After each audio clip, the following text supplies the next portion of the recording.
Nag-aalala kasi ako kay Colleen. Kasi gabi na, wala pa. Siyempre, nasa poder siya ng anak ko. Kaya pag may nangyaring masama sa kanya, ang anak ko ang masisisi. Tapos umuwi, late na, lasing pa. Anong klaseng babae yan? Mag-alas 12 na, ba't ngayon ka lang dumating? Galing lang po dyan. Ha? Lasing ka pa yata. Oh, Mama Bruha, wag mong pakialaman tong above na to. Strong yata to, no? Kahit laseng, kaya kong umuwi. At wala naman ako sinabing antayin mo ko at magpakapuyat ka dahil lang sa akin. Alagaan mo na lang nga dyan si Wolf. Ba't pati ako pinakikilaman mo? Ma, wag po ngayon. Bukas na. Wala naman po pasok bukas.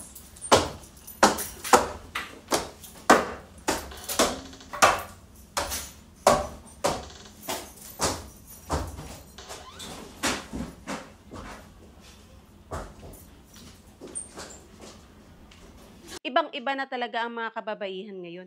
Paano ka irerespeto ng lalaki kung ganyan ang ginagawa mo? Nung kapanahunan ko nga alas 5 pa lang, dapat nasa bahay ka na. At nako, pag hindi, mabubugbog ka talaga. Mga kabataan ngayon, hindi ko na alam kung bakit ganyan ang mga ugali. Hindi ko na alam kung ano nangyayari sa mundo ngayon. Nagsumbong talaga ako sa anak ko kasi para sa akin, wala namang ginagawang maganda dito si Colleen. Wala, di nga natulong sa bahay. Para sa akin, balik na lang yan sa probinsya. Doon na lang siya mag-aral. Kasi mukhang hindi naman nag-aaral dito. Puro lakwatsa ang ginagawa. Gising na kayo, anong oras na? Oh, gising na. Kulit saan ka pala galing kagabi? Ha? Uminom? Sa billiard? Bakit ka nag-inom? Ba't di pa kayo nagigising? May nagbibideo ako na sa kapitbahay, alas 12 na, nakahiga pa kayong dalawa? Wala akong pasok. Ha? Ano wala akong pasok? Wala akong pasok. Bakit ka nag-inom? Nag-billiard. Nag-billiard? Bakit nga? Bakit? Bakit ka nag-inom? Kaayaan lang. Tapos puro lalaki kayo inuman mo. Hindi, tatlo kami babae. Dapat di ka nag-iinom sa labas, lalo na puro like, sa bilyaran pa kayo nag-inom. Eh kung may mangyari sa'yo masama doon, ano ba naman yung ginagawa mo? Kunin lahat na lang pinapalampas ko. Kasi bukod sa bago ka pa lang dito sa bahay na to, kumbaga gusto ko kasing pangatawanan yung sinabi ko sa'yo, nabibigyan ka namin ni Pam ng magandang buhay, na ituturing ka namin na parang isa sa mga anak or kapatid ni Pam. Pero yung uuwi kang lasing, na estudyante ka pa lang, hindi yun okay sa akin. Kasi una sa lahat, ako mismo hindi ko ginawa yan dati. Tapos ikaw bilang babae at proud ka pa na sinabi mong sa bilyaran kayo nag-inom. Anong klasing babae or sino matinong babae ang magpupunta sa bilyaran na puntahan ng mga lalaki tapos mag-iinom tapos uuwi ng lasing? Hindi ka ba na nagpaalam sa akin? Ako yung padre di pamilya dito. Isa ako sa humarap sa pamilya mo. Paano kung may mangyaring masama sa'yo? Paano kung na-rape ka? Paano kung na-aksidente ka kasi lasing ka umuwi? Siyempre, cargo kita. Konsensya kita. Hindi ko maintindihan kung nag-iisip ka ba o wala kang isip. Paano mo naisip na umuwi ng lasing? Kasi nag-inom ka. Ano ka ba naman? Naya ako naman ako. Gusto mo ba i-break na namin sa Pampanga? Ano yan? Ano nangyari dito? Ayan, yung pinsan mo, madaling araw umuwi, tapos lasing po umuwi. O bakit? Ano ngayon? Ano ko, bakit? Ikaw babaeng tao niya, nag-inom pa sa bilyaran. O, totoo naman. Walang masama sa ginagawa ni Colleen, Merk. Napaka-OA mo. Ang masama yung pag-iisip mo. Ano? Pipigilan mo na yung tao maging masaya? Di mo naman anak yan. Tsaka matanda na yan. Alam na niya yung ginagawa niya. Kung hindi ka naging masaya ng buhay binata mo, huwag ka mandamay ng iba. Napakahali, anuhin ng babae, nagiinom ako sa labas. Kung gusto niyo mag-inuman, dali mo dito sa bahay, diyan kayo sa baba. Kaysa naman doon ka sa labas nagiinom. Di mo lang Ba't pa pinapagalitan mo? Araw-araw mo na lang pinapagalitan yun. Sawa. Yung pinsan mo, Ilang oras na kasi. Oo. Bakit hindi mo ba naranasan yung bagis? Ikaw naman, Iba- napaka-KJ mo. Ibang iba si lalaki sa babae. Ito kasi kababaeng tao, nasa bilyaran, ang daming lalaki. Eh kung may mangyari diyang masama, ano ka? Mga kaibigan niya naman yun, tsaka Kahit na. kakilala ko na naman yung mga yun. Kahit Paalam na, naman sa kahit akin yan. na. May point naman si Mark. Okay na, Bebe, pa na kayo Sa ng akin. dito. Away pamilya to. Tama si Merk. Tama si Pam. may tama kayong dalawa. Mag-asawa nga kayong boklogs. Ang sa akin, Nicole, ayoko nagiinom ka sa labas. Naiintindihan mo ako? Kasi hanggat Okay na lang nandito yan, ka, Daddy. hindi okay yun. Hanggat nandito ka sa pamamahay na to, Parang tumigil wala ka nga. namang walang saya naman yung buhay na gagawin mo Ay, naman. nako. Lahat bawal. Pag Dapat dyan may okay nangyari, lang, basta mabuntes merong o kaya kasama. naman, hindi okay yun. Tsaka pinsan naman yun. Tumigil ka nga, pero wala ka natutulong.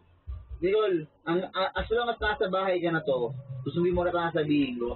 Ayoko Okay lang, yun ang hindi, pagkakano yun. tumigil Yung ka. pinagbabawal Ayoko yun. nagiinom ka sa labas. Nag-aaral Diba kasi may eh. mag-inom kasi sa labas? Ayoko nagiinom ka sa labas, naiintindihan mo ako. Kung gusto mo mag-inom, diyan kayo sa baba ng mga classmate mo. Kababae mong taong halit ng mga babae na sa bilyaran. Chinyo.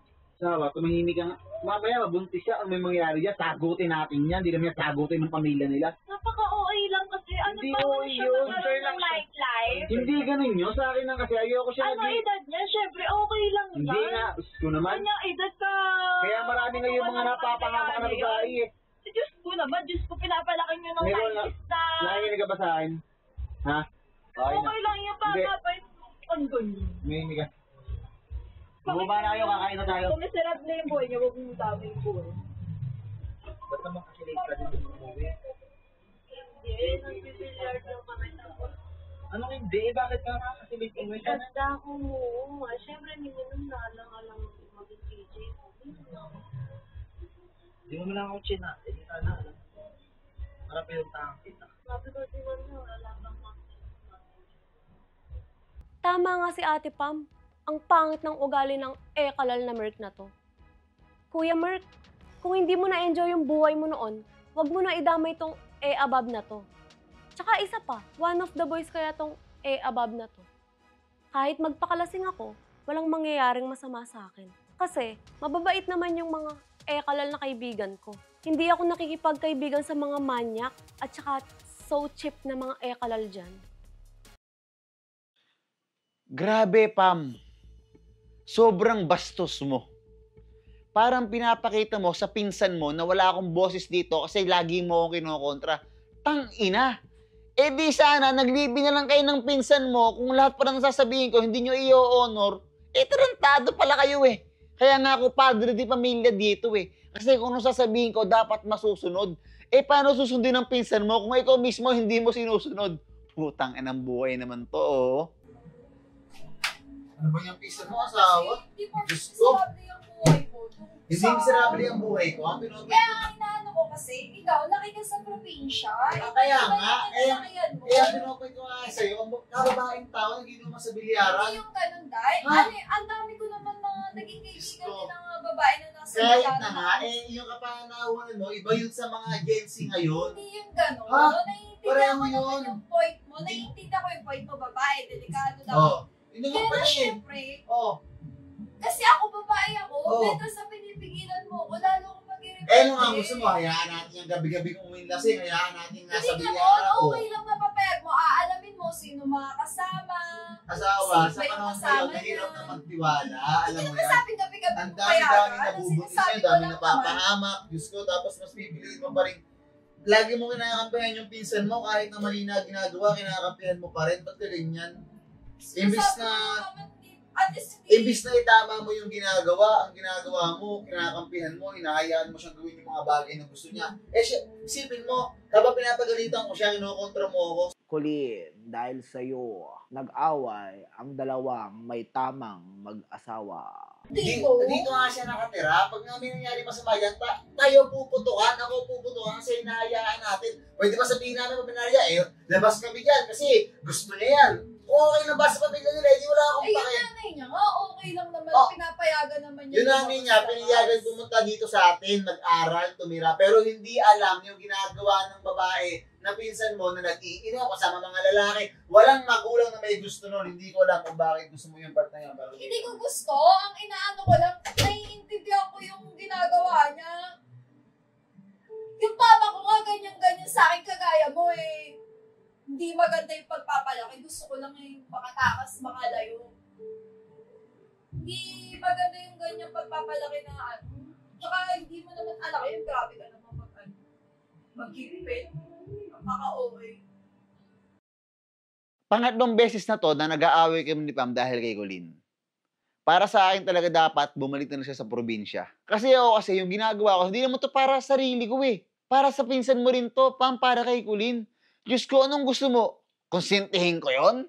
Na araw-araw mag-inom, hayaan ko lang? Puta, hindi okay sa akin yun. Babaeng tao yun. Eh kung mabuntis yun, grabe talaga. Shit.